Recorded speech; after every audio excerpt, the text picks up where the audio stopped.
La materia prima común de los fertilizantes fosfatados son las rocas fosfatadas que pueden ser hidroxiapatita o fluorapatita. La fórmula teórica es un fosfato de calcio que puede tener estos otros componentes adicionales. Es importante de dónde provienen, rocas ígneas, metamórficas o sedimentarias, que a lo cual yo le agregaría otra que son las volcánicas. Después vamos a ver por qué. Bueno, ahí tienen dos tipos bien diferenciales de fosforitas. Estas son las fosforitas duras, que son las que se usan para hacer superfosfatos, o sea, hacer los fertilizantes solubles. Lo que pasa es que originalmente son tan duras que tienen alto grado de cristalización, son estables y baja reactividad química. No se pueden usar en forma directa. Lo que sí tienen es generalmente un fósforo total más alto, más de 30, por eso que se usan para después ser tratadas con ácido. ¿Está claro? Y acá abajo tienen las otras, las blandas o sedimentarias, que tienen menos fósforo total. Esto está mal, acá dice fósforo soluble. Yo me di cuenta después de muchos años que está mal eso. En todo caso tienen algo de fósforo asimilable, pero no soluble justamente. Es fósforo, en todo caso, soluble, pero al ácido cítrico. Bueno, y entonces tienen una estructura con más sustituciones que lo hace más inestable y por lo tanto es una molécula más fácilmente de reaccionar en el suelo. ¿Dónde están los yacimientos más importantes? Miren que acá en Uruguay no hay nada, como en Uruguay no hay nada. Los brasileños tienen algo, pero son generalmente fosforitas duras, ¿vio? Estas que son ígneas. Y después hay fosforitas blandas, sobre todo acá en África, hay en Marruecos, en los países de África. Hay también algunos yacimientos en Estados Unidos, pero la mayor parte de las reservas vamos a ver que están en esa parte.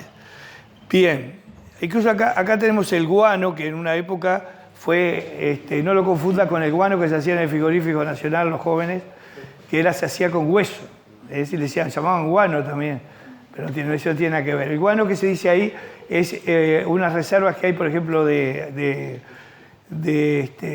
palomas y ese tipo de animales que desovan en lugares concentrados y se va acumulando, como fueron el guano de Perú, que fue bastante famoso, que se compraba, que esos son, digamos, como un fósforo orgánico, es bastante fácil de usar.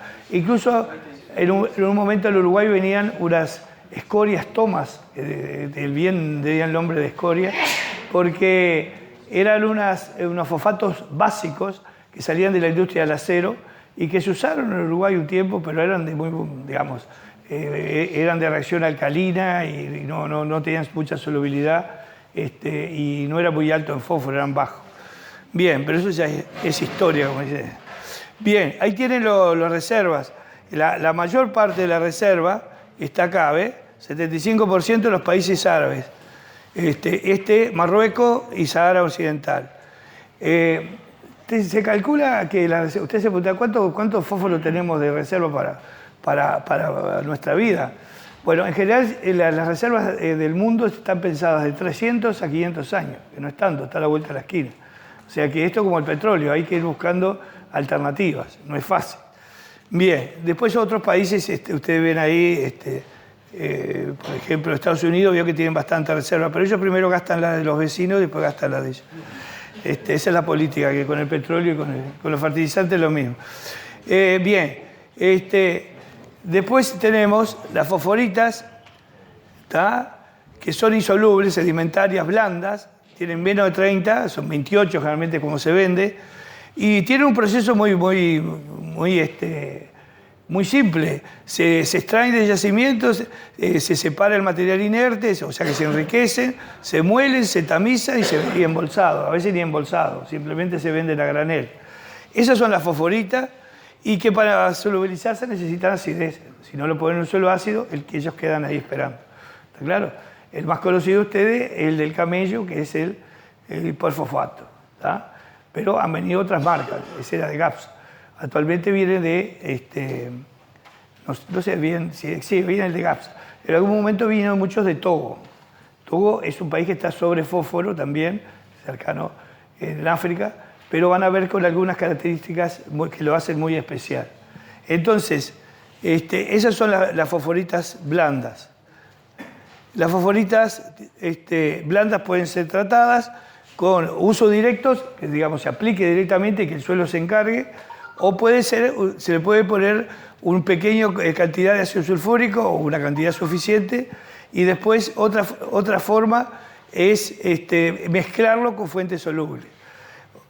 Otra cosa es obtener entonces que si se agrega la fosforita blanda, se le agrega ácido sulfúrico en cantidades importantes, y después se neutraliza con la propia fosforita, que es lo que hace Isusa, se obtiene un fertilizante parcialmente acidulado, ¿tá? Que es el hiperfos.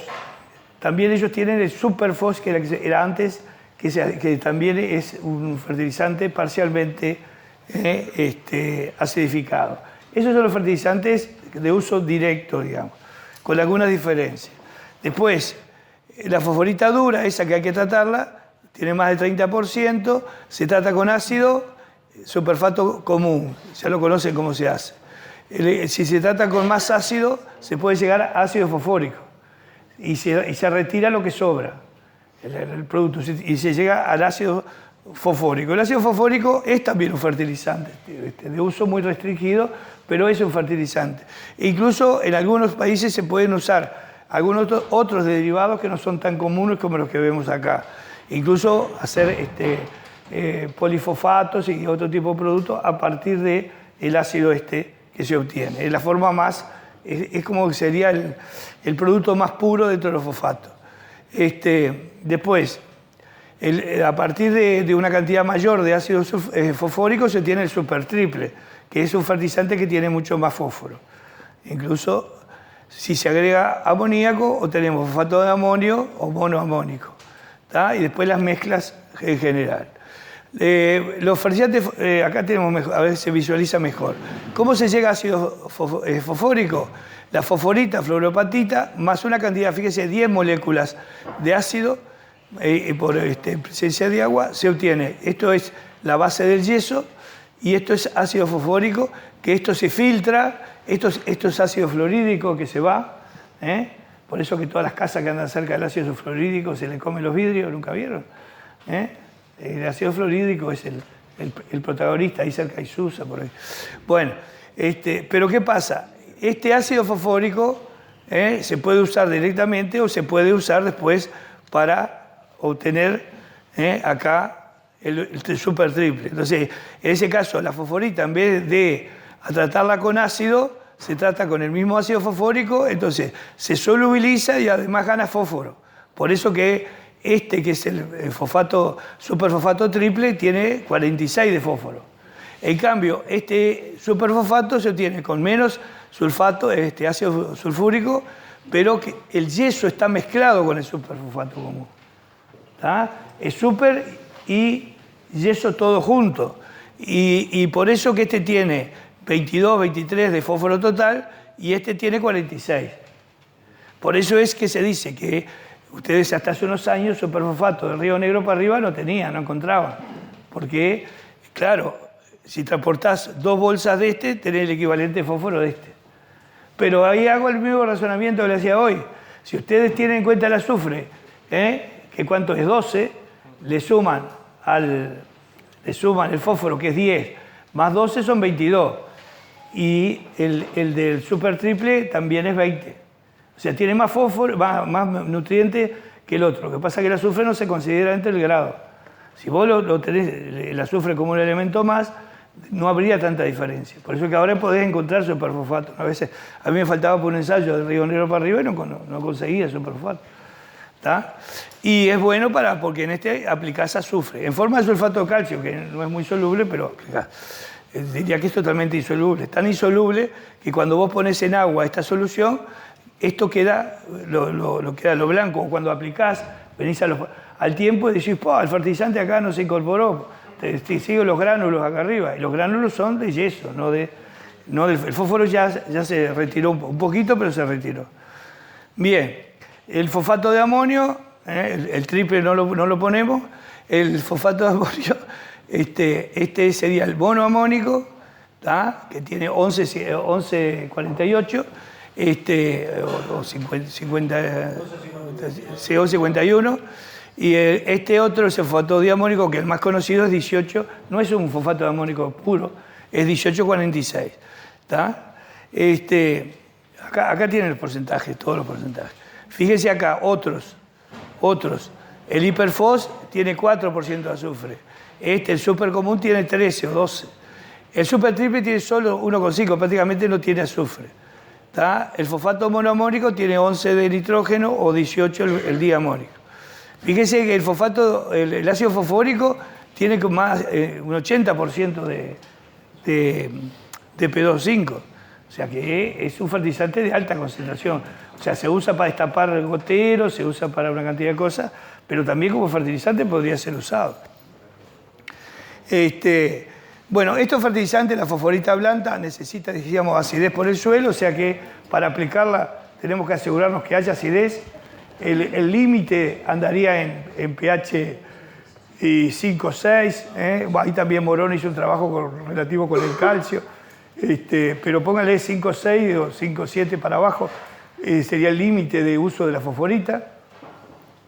Debe ser incorporada al suelo, o sea, estar en contacto con el suelo, y se debe agregar en la siembra o previo a la siembra para asegurarse que reaccione con el suelo. Esas son las leyes para la fosforita.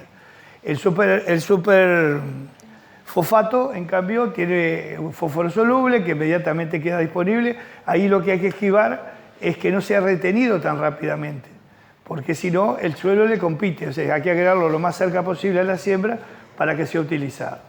Es así un poco las cosas de manejo. Podríamos hablar un ratito más de esto, pero vamos a ver. Este es un problema que traen las fosforitas de uso directo. Ustedes saben que la producción orgánica del Uruguay de carne, por ejemplo, ocupa como 800.000 hectáreas. Y el fertilizante que la certificación hace usar es el hiperfosfato. ¿Tá? Ese hiperfosfato, dependiendo de su origen, puede tener mucho cadmio. Puede tener plomo también, pero sobre todo cadmio. Entonces, acá tienen un ejemplo de cuáles son aquellos lugares que se saca fosfatos de uso directo, rocas fosfatadas, pero que tienen bajo cadmio. ¿Se acuerdan el Natural Fos que vino una época, algunos de los jóvenes no se acuerdan? Que lo traía a Grosán. Yo hice unos ensayos y era buen fertilizante de uso directo. Después tenemos la provincia de Kola, en Sudáfrica también, y después tenemos acá en Siria, que no debe ser fácil ir ahora a buscar fertilizante ahí, así que mejor no considerarlo. Y Gaza, que tampoco... Bueno, Jordania está más tranquilo, pues ahí podríamos... Sí, ya vemos lo más antiguo del mundo. Pero como ven, hay una diferencia. ¿Dónde venía, decíamos nosotros, los principales hiperfosfatos acá? De Gapsa, fíjense, lo más alto, 300. El otro de Marruecos, Marruecos, ¿dónde está Marruecos? Ahí, no lo veo. Acá. No es de los peores, pero anda ahí. El de arriba. Porque también, ¿viste? Pero deben comprar el más barato, no tengas duda. Deben traer el que tiene el más pesadito, el que tiene más cadmio. Bueno, entonces yo digo que esta es la gran contradicción, ¿vieron? Cuando dicen producción orgánica y usan estas fuentes que llevan muchos más metales pesados que otras. Y sin embargo es lo recomendable. Pero hay otro engaño. Fíjense, la provincia esa de Kola, es en Rusia, tiene fosforitas volcánicas. Si ustedes vieron un dato ahí, por arriba de, no sé si 400 grados más o menos, el cadmio se volatiliza.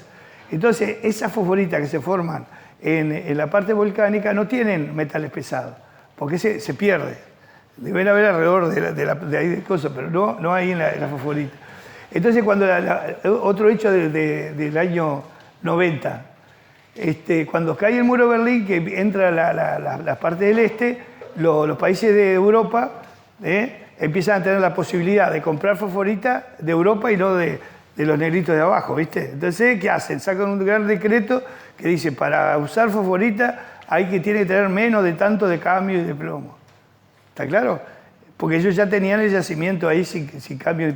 Yo no sé todavía porque no les han puesto un límite para aduanero a la carne de acá. En cualquier momento se va a venir. Y el único trabajo que hay que reconocer que hizo un seguimiento de cambio fue Morón, que hizo un relevamiento, que no le dio casi nada al suelo, no encontró cantidades importantes.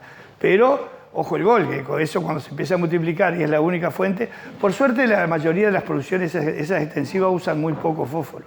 Si se usaran, si fertilizaran como debían tener y echar, es muy factible que se empiece a notar este problema. Así que es un problema de futuro. Esto también es muy importante. ¿Cuánto los fertilizantes, los diferentes fertilizantes, cuánto es la producción, el empaque, el transporte, la aplicación? Lo que les decía hoy. Qué importante es los costos de energía acá en la producción, sobre todo de nitrógeno. Eso es lo que marca la diferencia. Porque en el resto de los CITES no hay tanta diferencia. Entonces, en el gasto de energía, en cambio el fosfato y el potasio se sacan de minas al cielo abierto o incluso lugares con muy poca excavación, se retira. Entonces el costo energético ahí es mucho menor. Y lo otro es muy parecido. Por eso es que la gran diferencia de los productos fertilizantes está en el nitrógeno. Bueno, los micronutrientes en general están en rocas ígneas, metamórficas o sedimentarias, que algunas de las cuales, por ejemplo, las basálticas tienen de todo, las graníticas tienen sobre todo molibdeno, que es de la más dura. Por eso que la gran jugadora en los micronutrientes es la materia orgánica, porque es como que la reserva que regula la disponibilidad de micronutrientes. Porque no te podés pasar ni podés faltar, pero son cantidades tan pequeñas que si no existiera la materia orgánica, la cosa se complicaría. Porque es el intermediario que asegura una disponibilidad y a su vez no permite que haya excedente. Entonces, en general, las formas de reponer este tipo de micronutrientes es de esta forma, con sales solubles, o quelatos.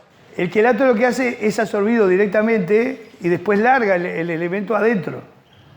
Entonces, por ejemplo, el hierro, si vos tenés una situación del hierro se retiene en el suelo, si vos le echás una sal soluble se vuelve a retener. Entonces, si vos lo ponés en un quelato, ese quelato entra y lo larga cuando la concentración es más baja adentro. Pero no todos los quelatos pueden actuar. Hay quelatos que soportan pH más altos que otros. O sea que hasta en eso hay diferencias. Yo no voy a entrar en eso. Pero es mucho más seguro reponer micronutrientes con quelatos que con sales. Bueno, después están las formulaciones orgánicas o naturales, que ahí hay toda una cosa que está surgiendo. En forma de fertirriego, forma foliar. O sea, hay todo un panorama muy amplio que yo diría que lo importante es la información científica que lo respalde, el origen y la composición. O sea, los productos pueden ser de diferente origen. Ahora tiene que haber esto es como los residuos. Nosotros los residuos siempre decimos, lo importante es cómo se obtuvieron, de dónde vinieron y qué características tienen. Entonces después ahí empezamos a hablar. O sea, se puede obtener fertilizante de un estiércol lisiviado. Se puede tener, no es problema. El problema es que de alguna manera ese producto se conozca el origen, se caracterice qué es lo que tiene y ver cómo reacciona en el suelo. Y qué sustituye y qué no sustituye. Y qué cosas puede llevar como complemento que a veces son deseables y a veces no. Bueno, también se pueden aplicar los fertilizantes con los pesticidas. O sea, se pueden, sobre todo las mezclas solubles, se pueden agregar. Hay una tabla, en cualquier libro hay tablas donde te dan la compatibilidad de las mezclas, donde se pueden considerar si son visibles o no son visibles. Pero, por ejemplo, los fertilizantes nitrogenados perfectamente se pueden aprovechar las aplicaciones o las curas para aplicar fertilizantes nitrogenados. Por supuesto, a bajas dosis. No dosis muy altas porque se puede complicar. Es lo que dice acá, ¿no?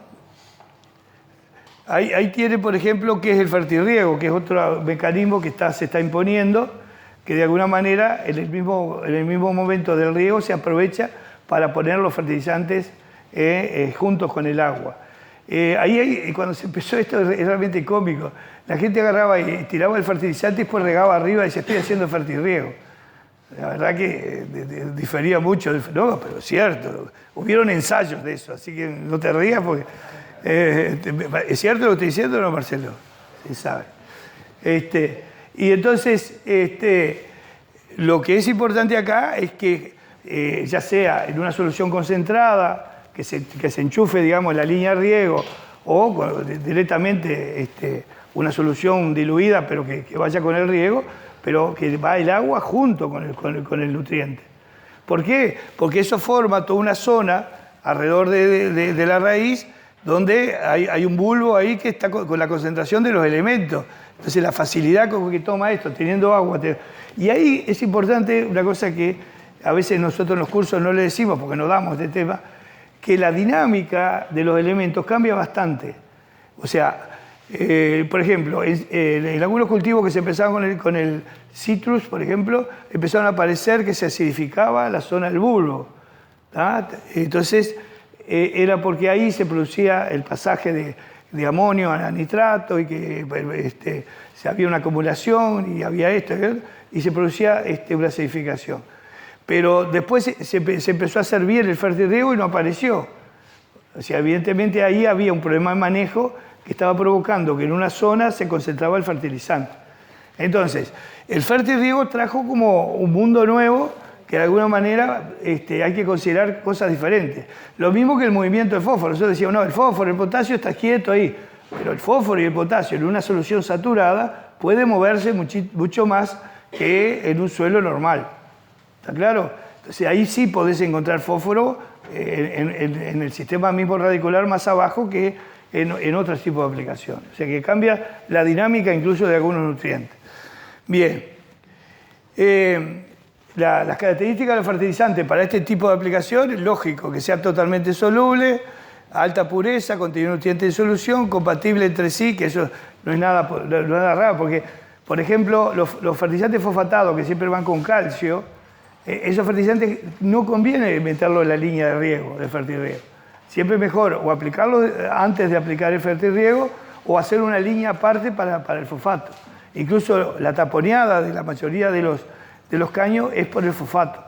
Es decir, lo recomendable a veces es sacar el fósforo del medio y aplicar las otras cosas.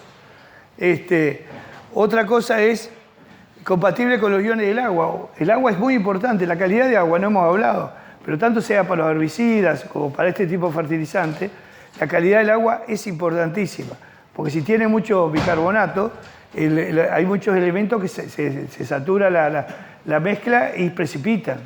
Y eso también es lo que provoca el ataponamiento y todo lo demás, pero a veces incluso inmoviliza elementos. Entonces, el agua tiene que estar ajustado al pH del agua. No puede ser cualquier agua. Es muy importante ese tipo de consideración. Que se mezcle rápido, no obturar los goteros, baja corrosividad. Formulaciones nuevas. Acá vienen algunas discusiones. En el mercado hay nuevas formulaciones en base a macro y micronutrientes. Esto no cambia demasiado. Una tendencia que se ha dado cuando empezó a faltar micronutrientes es a los fertilizantes de uso normal agregarle micronutrientes en la mezcla. Eso se ha hecho con el boro, con el molibdeno. Hay empresas que te venden el fertilizante fosfato de amonio, pero ya con algún micronutriente, para alfalfa, o un fosfatado con algún micronutriente. Eso es factible, no tiene mayores problemas. Lo único que hay que tener cuidado es que haya un gránulo homogéneo y que no haya segregación de partículas, porque si no podría en un lugar estar poniendo todo el micronutriente y el otro nada. Eso es lo único importante, digamos, o lo más importante. Bueno, ¿cómo se toman las decisiones? Ahí viene un problema que es un tema que no lo dimos más en la facultad, es una lástima, que es cómo se comparan los fertilizantes, cómo se compara cualquier insumo. La base de comparación de cualquier insumo, muchachos, es poner a correr a los pingos en las mismas condiciones. O sea, si uno tiene potasio y otro no tiene, no podés comparar un nitrato de potasio con una urea. Porque vos no sabés si el efecto después es del nitrato o del potasio. ¿Está claro? O sea, vos podés hacer razonamientos a priori, se dice, a priori. O sea, vos sabés que un fertilizante insoluble no va a andar en un suelo alcalino. Eso lo sabés de antes, no empiezas a hacer ningún ensayo. Pero si vos querés saber si un fertilizante fosfatado es mejor que otro fosfatado, lo tenés que poner en condiciones similares y darle las mejores condiciones a los dos. Esa es la clave. Entonces, si vos vas a poner una fuente insoluble con una soluble, le tenés que poner, decir, te voy a dar el tiempo suficiente para que la insoluble se manifieste. Te voy a dar las condiciones de pH suficientes para que la insoluble se manifieste. Y también te voy a dar las condiciones para que la soluble no sea tan retenida. No es fácil, pero se puede hacer. Entonces, eso es importante. Comparación de fuentes hay que hacerlas y darle las mejores condiciones. Todas las fuentes son admisibles.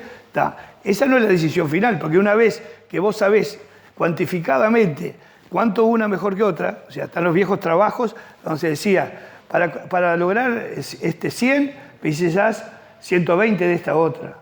Entonces después es fácil hacer un cálculo económico, porque vos decís, tengo que echar 1,2 veces más que entonces tiene que salir 1,2 más barato, si no, no cierra. Pues a veces te puede convenir aunque sea más ineficiente la otra. Bien, entonces la principal limitante es el precio por unidad. Siempre tienen que llegar a un costo por unidad de nutriente, esa es la clave. Porque esa es la única forma de comparar cosas. Si no, no se pueden comparar. Bueno, el desarrollo de la tecnología, como en todas cosas, también en los fertilizantes va a llegar. Y si bien ahora hay cantidad de ofrecimiento, digamos, de nuevos materiales y nuevas virtudes y todo lo demás, yo no tengo duda que, por ejemplo, en el caso de los fosfatados, una clave, que es donde más... los fosfatados tienen ventajas y desventajas. Por ejemplo, una ventaja es que el análisis del suelo funciona muy bien y vos podés regular muy bien las cantidades. Cosa que en el caso de nitrato, lo habrán visto hoy, no es tan seguro. Pues está más afectado por lo ambiental. En el caso del fosfato, entonces, si vos podés determinar bien la dosis, el asunto es cómo llegás a esa dosis y cómo de alguna manera ponés un elemento que te lo haga más eficiente ese fertilizante. Entonces, ahí no solo es la aplicación, la localización, la época de siembra, las 4C, esas famosas que figuran por ahí, ¿no? Momento, época, dosis, fuente. Vos elegiste la mejor, pero después que lo pusiste en el suelo, la retrogradación es inevitable. Entonces, ahí, por ejemplo, hay desarrollos actuales que hacen que si vos recubrís el gránulo con determinados materiales, vos podés aislar el efecto del suelo mucho más que antes. Y entonces no permitir que esa bajada tan rápido se dé y darle más oportunidad a la planta. Eso es para mí una cosa que se viene y que ahí va a valer la pena, sí, de repente encontrar fuentes nuevas que de alguna manera vos hagas mucho más eficiente el fertilizante. Porque como decía Marcelo, en el caso de nitrógeno, más peligro que se pierda.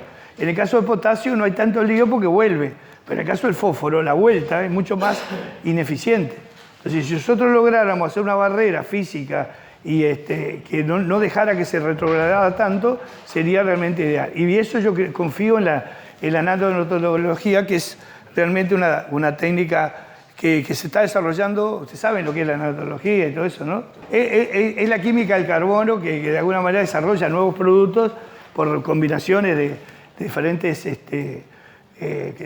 digamos, combinaciones de estructura del carbono y te desarrolla nuevos compuestos con propiedades diferentes. Y eso, por ejemplo, se ha desarrollado para la piel, para regeneración de la piel, para nuevos envoltorios. Yo digo, en particular, el día que tengamos un envoltorio que de alguna manera permita que una fruta del Uruguay llegue a Europa sin oxidarse, o sea, que le corte el ciclo, eso va a ser fabuloso. ¿Entendés? Puede cambiar, que hoy, no sé con quién hablaba, los productos que no se exportan, muchos de ellos es porque son perecederos. Si vos lográs una metodología que lo haga mucho más alargada su vida y que mantenga las propiedades y el gusto, eso puede cambiar totalmente. Y esta es una tecnología que realmente yo confío que lo va a lograr. Y además que no está monopolizada por los grandes países. O sea, es mucho más horizontal los avances en nanotecnología que en la química o en la bioquímica o en la biotecnología. Bien, Bueno, lo que se viene también son los órganos minerales. Yo les decía hoy que cada vez más se obtienen a partir de residuos y todo lo demás productos que se basan en utilizar, digamos, los residuos y son los estiércoles y todos los productos orgánicos se usan como matriz y se pueden mejorar con productos minerales perfectamente y formar un compuesto intermedio. También puede ser solo orgánicos y para eso se está desarrollando incluso una ley para, de alguna manera, sustituir en algún momento que los fertilizantes, como decíamos hoy, tan baratos hoy, capaz que entre 2 o 3 años empieza a subir el precio, o no se sabe, pero ahí pueden entrar fertilizantes a partir de productos orgánicos. Entonces, el lío que tienen esos productos orgánicos son que tienen una gran heterogeneidad, no es fácil llegar a números realmente confiables. Hay que considerar otros aspectos, la relación carbono-nitrógeno, la viabilidad de la semilla, el carbono que tenga, una cantidad de cosas que en los productos minerales, que son mucho más puros, no importan tanto. Pero esto es un dato que se va a dar, ¿tá? Y lo importante es esto, la relación de calidad y producción, que de alguna manera puede llevar a que incluso muchas veces se fertilice para obtener determinada calidad, que eso nunca le dimos bolilla. Yo me acuerdo una vez que incluso el otro enfoque, el enfoque de la salud pública, si la salud quisiera actuar sobre determinado alimento, puede hacerlo y puede hacer que nosotros fertilicemos para obtener un alimento más rico en determinado nutriente. Y ese elemento, por ejemplo, el magnesio, que le decía, todos hablamos del magnesio, los problemas musculares y todo lo demás, que también son relaciones en el cuerpo nuestro de potasio y magnesio. Eso vos, a través de la alimentación, podés lograrlo y vos podés, con fertilizaciones, lograr que esos productos tengan mayor concentración de un elemento o de otro. Y eso es calidad, o sea, no la calidad que quisieron poner en la parte pública que fracasó, no, esto es calidad y no es el alimento. Le digo por las dudas. Bueno, la otra cosa es esto, la sustitución de la fertilización clásica por otros productos, que bueno, eso... Y esto es lo que más me tira, que es el encalado y la siembra directa, que es una realidad. O sea, no podemos tener indefinidamente la siembra directa. Me acuerdo cuando Wiki mostró la tesis de él, o que no se acuerda, que mostró que en Estados Unidos ya estaban hace como 10 años dando vuelta a la tierra, ¿no? ¿Cuánto hace de eso? Como 10 años que lo presentaste vos. Bueno, nosotros recién ahora estamos reaccionando, porque también teníamos menos historia de siembra directa, evidentemente. Pero por todo lo que decía del potasio, por lo del fósforo, que todavía es mucho peor, va a llegar un momento que vamos a tener que adoptar lo que yo le llamaba hace años la ventanita esa que le decía a los de Renare, para que nos dejaran, digamos, de una manera, dar vuelta al suelo y rápidamente volver a la situación continua. Eso ya creo que todo el mundo lo entiende y todo el mundo lo acepta. Entonces, ahí lo que yo digo, una opinión personal, que incluso hoy se larga un proyecto de Perdomo allá en Las Brujas, que es con ese objetivo de medir cuánto se gana por dar vuelta al suelo. Yo le agregaba el encalado, porque el encalado yo creo que es una oportunidad. El encalado es el típico manejo que vos lo haces una vez cada 5 o 10 años. Entonces encaja perfecto ahí, porque los suelos se han acidificado, los suelos tienen, encontramos por acá a la vuelta nomás pH es re bajo, y por lo tanto deben tener aluminio intercambiable, eso baja la eficiencia. Cuando hablamos de eficiencia, el encalado es una forma de mejorar la eficiencia, ¿tá? O sea, aunque no tengas un impacto directamente sobre el cultivo, el solo hecho de ahorrar fósforo puede ser un objetivo en sí mismo. Y es una técnica que vos te lo mantenés por mucho tiempo. O sea que el cambiar un poco el esquema ese de siembra directa y meter el encalado, para mí es una cosa que se va a venir y hay que estar preparado. Bueno, y por supuesto que todo esto, generalmente nosotros estamos en esta relación, ¿no? Suelo, agua, aire, recursos humanos. A veces nos olvidamos de los recursos humanos, porque muchas cosas se pueden hacer, pero si no hay recursos humanos, yo siempre cuento un productor que tenía un biodigestor y un día fui a visitarlo y me dice, no, el horno está marchando porque mi hijo está en el pueblo. Entonces, digo, es el ejemplo típico de que hay que usar los restos, los estiércoles y todo lo demás, pero hay que tener claro que se necesitan recursos humanos adicionales que es muy importante la fertilización, pero por ejemplo, si quieren echar nitrógeno varias veces, van a tener que gastar en recursos humanos. O sea que no es solo pensar en los recursos. Y es evidente que todo este esquema de carne, leche, forestación, que son los grandes pilares de la exportación del Uruguay, el hecho de que estén creciendo, van a aumentar la demanda de nutrientes y todavía estamos lejos de los niveles de potencial en estos aspectos. En el caso de la carne, perfecto que es compatible con la lechería y con la forestación, no hay problema, ¿tá? Pero también es cierto que en el caso de la carne hay trabajos, que incluso uno que se hizo en la cátedra, donde se demuestra que si vos tenés más fósforo en la pastura, tenés más carne en la leche, tenés más carne de producción. O sea que no es ajeno a la calidad de la pastura el hecho de producir carne. Y entonces, en el caso de la leche, bueno, no le voy a hablar a ustedes, saben lo que es producir con calidad de forraje, se produce más leche, no hay dos razonamientos. Pero en la forestación hay un caso diferente, porque es una extracción concentrada en el tiempo y cuando sale el árbol, después mirás hacia abajo y hay un bajón de golpe de algunos elementos. Y ahí también hay que pensar como el escalado, hay que sustituir lo que se llevó, porque esa es la forma de mantener. Yo me he encontrado, les decía hoy, en situaciones de tercer año de eucalipto, donde vos tenés pH 4,6. No podés dejar que siga bajando, porque ahí ya está dominando el aluminio y ese suelo está para descomponerse, como diríamos, ¿no? Las arcillas están ahí, inestables.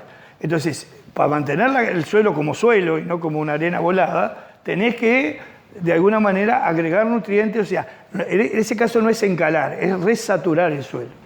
Tenés que resaturarlo con los cationes. Y eso hay que tenerlo en cuenta.